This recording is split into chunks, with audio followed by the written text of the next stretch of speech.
Hi everybody, I'm Bree the Plant Lady, and today I am continuing to share video highlights from our recent seed sale and cottage gardening demonstration. Now, one of the big areas that we sowed on the second day was this fence line. And what I think is really important to show on this is that at that far end, the bed has been cleared and it's bare ground. The rest of this has a lot of leaves and some matter from the summer. And I was originally gonna just rake this up and clean it in front of the crew, but I decided instead that I really wanted to demonstrate how easy it is to just put fresh soil on top of your existing ground. Doesn't matter if there's mulch or leaves, and then sow directly on that couple inch layer of compost that you apply to the top.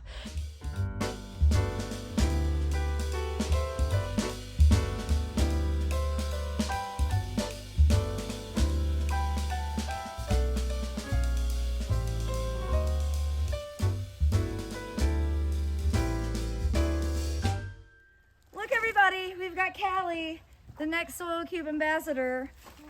She's filling this wheelbarrow up with veggie mix so that we can get it pre-staged for today's seed sowing class. I am super excited to show everybody how easy this process is. Callie's literally doing the hardest part by getting the soil cube into the wheelbarrow. And this is just really good exercise. Don't you agree? Yeah. Yeah. You want me to help? Yes. Okay. Oh. All right, we're gonna go wheel this up and dump it. This is the best exercise.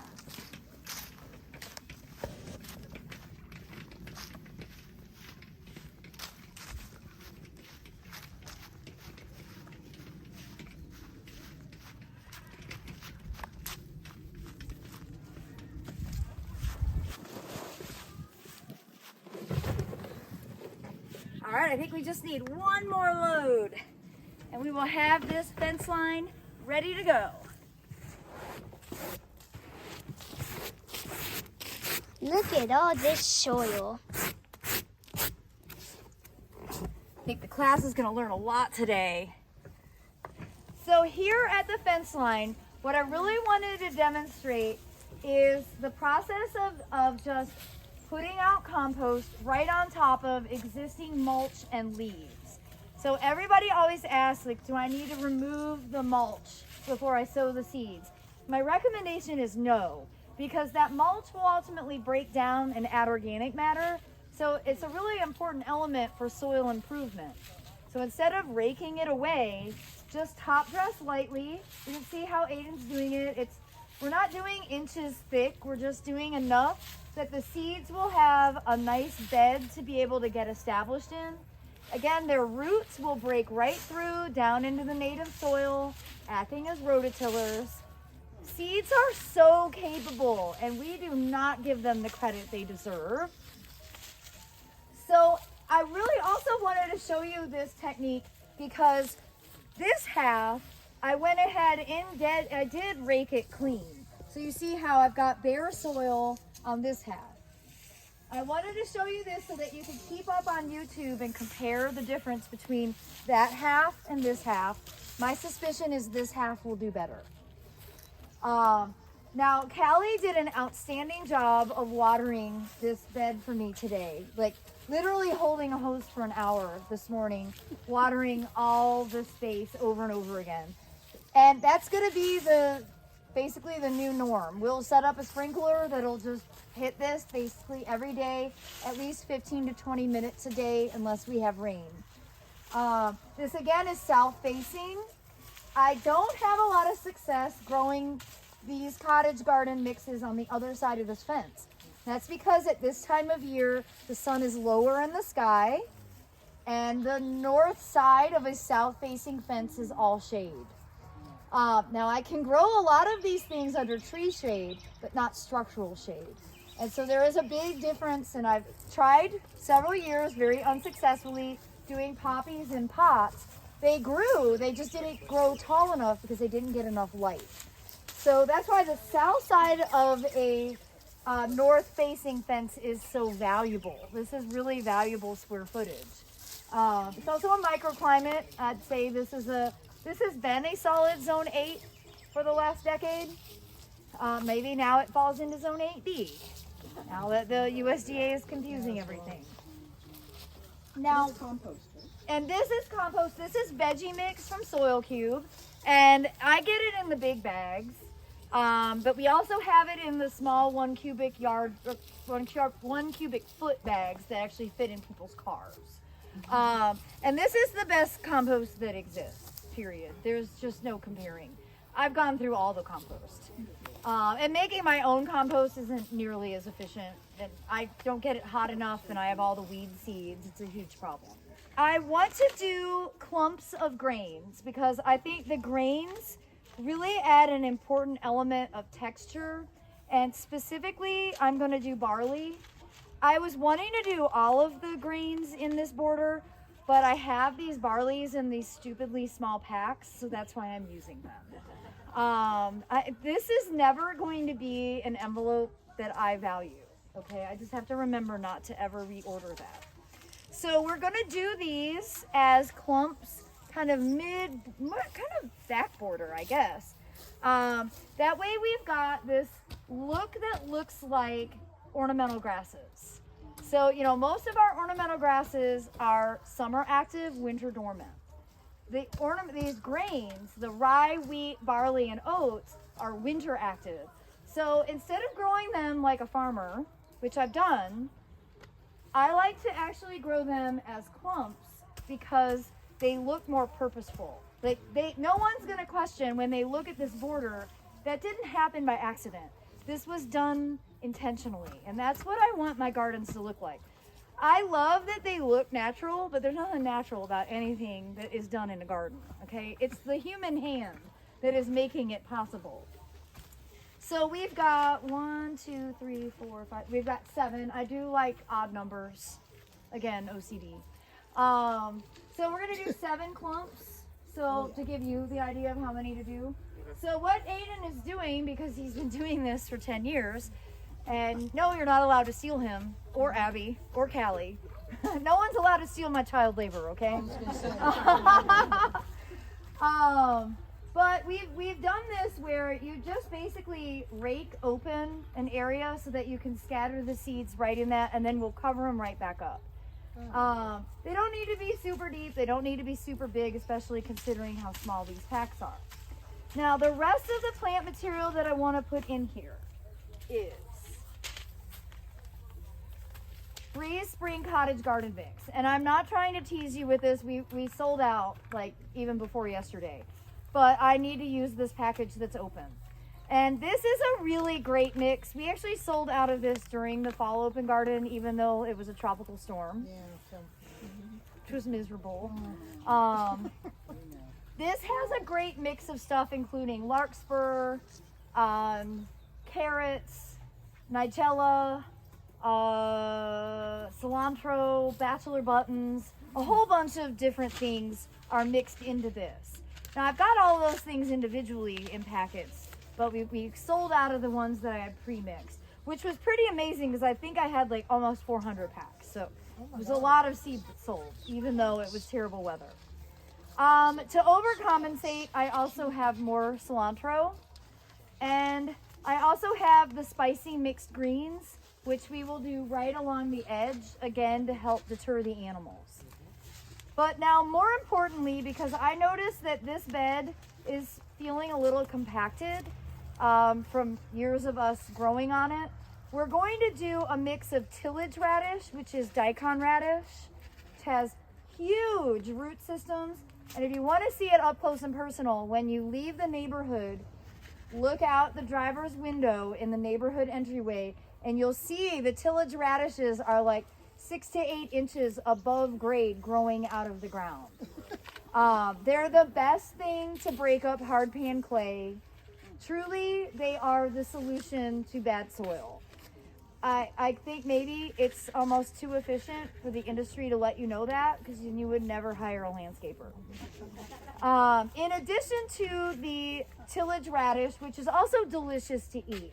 I don't want to discount, like, it's such a good plant for soil building, but it's also a really great plant to eat. The radish itself is really good roasted. But I have a thing for turnips. I really like turnips. And I like the purple top turnip, which grows really, really well, again, all through the cool season. And both the tillage radish and the turnips, if you allow them to flower, they have beautiful flowers that help benefit spring pollinators. So there's a lot of reasons to grow these beyond just the consumption of its roots, but that's certainly one of the elements. So we're gonna add all of these things first. We're gonna rake it over, and then we're gonna do an overseeding of poppies, just like we have in the other beds. So Aiden already got all the grains done, and you see how anticlimactic it can be. And I'll do the root crops. And boy, these are a lot of seeds. A lot of seeds per pack, you guys. I guess I assume everyone's trying to cover like 2,000 square feet. You know, the thing is, if it's too much for what you need, just keep it in the refrigerator and they'll be fine for next year. But always refrigerator, not freezer, not room temperature. All right, so I'm gonna start in the back of the border.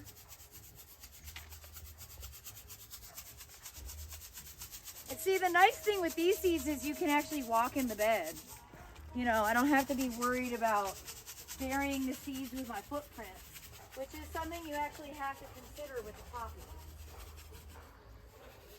Okay, I've got enough to do down here, which is pre-raked.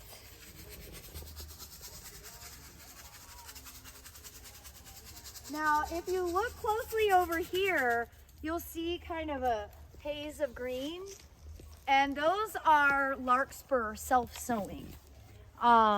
Larkspur are very capable plants. They're also the hardest seed to collect. So we always run out of larkspur seeds very early. And many years I've been growing the daikon radish in this border to try and improve it. We've had some really significant weed infestations in here. Aiden, you want to tell them why? Oh, my dog. Off of size, I'm gonna do the California poppies, mostly because I'm trying to get rid of this bag. This is what happens when you shop on the internet. I'm gonna do these more mid-border, and I'm gonna walk backwards to do it so I don't step on the seeds. So, and I'm not bowling very well right now.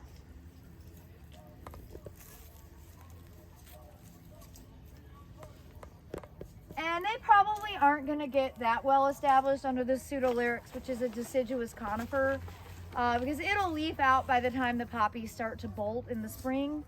But I try to just cover the ground up with everything. Okay, and you're doing the bread seed poppies in the back, right? Yep. Okay, perfect. I don't even know why I asked. He knows what's going on. A lot of times I have to ask Aiden what is actually the plan. Do you do any thinning? Yeah. Do you do any thinning? No thinning. So that is a great question. And actually, in this border, a few years ago, we did the experiment. We did half. We split it at the peach tree, and this section did not get thinned, and that section did. That section, everything flopped over because it didn't have enough support from its neighbors. And I had weeds get established because I thinned. So my rule, which I learned from Nancy Goodwin when I worked at Montrose in Hillsborough, you sow the seeds strategically and you let them figure it out for themselves. And it really is the right decision. Plus, the less time you spend on your knees, the better. Like, I want my knees to keep working. So you've noticed that we haven't spent any time on the ground with this application, right? Everything is standing up, using tools, and scattering seeds. There is no other way to garden that's easier than this. It's also easier on your body. It's going to give you a display that's going to be as dynamic as this come April and May. Water, water, and water. I've got a hose right there. So every day that hose is going to end up being utilized. Animals. In theory, we aren't going to have a lot of animal pressure, and really there's almost nothing that we planted that animals like to eat. But one of the easiest ways to deter animals, especially in a bed that's not so deep, are these cattle fence panels. And so show you. In the summer, we use these as tomato cages. So, you know, we plant a bunch of tomatoes and then we pinch them with this. Now you see, we get these at Tractor Supply. They're galvanized steel, they don't rust. And you can cut them with bolt cutters so that they're self-staking. We bend them so that they're super sturdy, so even in a strong wind, they don't blow over. If you do straight panels, they'll often blow in the wind. And then you can set these out all along your edge. And of course the deer could jump it, but they're not going to because they will impale themselves on that fence. So though this solution might not be for every garden, it's for specific areas in your yard, and it absolutely does work.